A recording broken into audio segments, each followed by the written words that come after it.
4 important things to consider while digitizing letters. Digitizing letters can be tricky sometimes. They might appear easy to digitize and work with, but in fact, they can get you in trouble. In this video, I will discuss the 4 main things to consider when working with letters. So let's get started. Hi, I'm Darcy from Zdigitizing. Before we continue, guys, please make sure to subscribe to this channel for any upcoming videos. Number 1, the text width. Digitizing even becomes challenging when you work with small letters, as you have to pay attention to details, and in order for them to not lose quality, you have to be keen and use your expertise. So if you want them to appear crisp without losing the quality, you should consider paying good attention to the width of the text.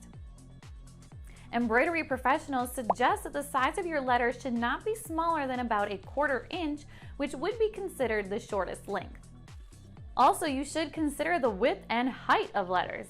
Usually the width is the most important factor, but for some letters, height is an important aspect too. Also, keep in mind that you should use a small needle type along with a thin thread. This would be quite helpful for you for small text. The most used needle type is 75/11, which is used for many projects. However, if you want to handle tricky texts, then you can even go for 70/10, and this will enhance your work even more. Number 2, abstain from curvy or small letters. We are talking about fixing letters and digitizing, but how much better would it be if you could just avoid it altogether by using some other typeface? Yes, you heard me right. Try to ignore the text types that are too curvy. If you are using some text on your embroidered items, then try to go for the one that does not have disturbed edges. You can surely find a lot of similar fonts. Avoiding one font does not mean you will not find any other font type related to your embroidery project. But just choosing a better font can result in much better precision and can add to the quality later on. Font types with fancy looks, such as serifs, would make it illegible, hence reducing the quality of your whole project.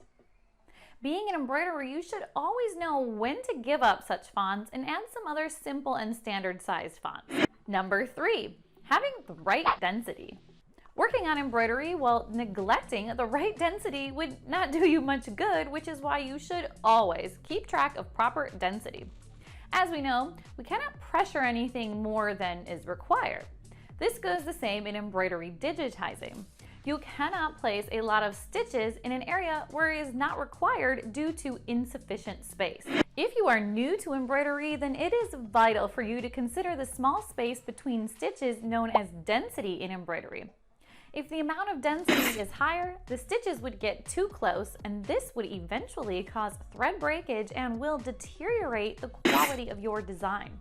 This also varies from design to design. Controlling the density is always according to the design. However, the key is to follow the right density. This is even more important when we talk about digitizing the letters, as they are difficult to embroider. So keeping the proper density makes them appear crisp and look very nice to the eyes. Number 4, proper underlay. Just like many other things and concepts in embroidery digitizing, underlay has its own value and importance that you cannot just shake off. If you want to embroider technical things, make sure you take care of your underlay properly. Underlay is very important. It is also known as the foundation of your letter. So if you are working on a project that has many letters in it, make sure you follow these things. Try not to use edge walk on the small letters for the underlay. Instead, you can use center walk, as the edge walk has a natural tendency to pop out on the side of the column. Also, sometimes the stitches you use in order to move through letters have the benefit of working as an underlay, so sometimes you do not necessarily have to use underlay. Instead, try to assess the situation first, and you only have to use an underlay when the letters are quite small and you find them with fabric that stretches a lot. Make sure you know these things when you are working on small letters so that you can avoid errors that are likely to arise. Do you need a digitizing service for your embroidery machine with super fast turnaround and excellent quality? Just click the link below and get a free quote in less than 5 minutes. Hope it will be helpful for you guys. If there's any questions related to this video, you can simply ask in the comment section. And don't forget to like, share, and subscribe to this channel. And finally, thanks for watching.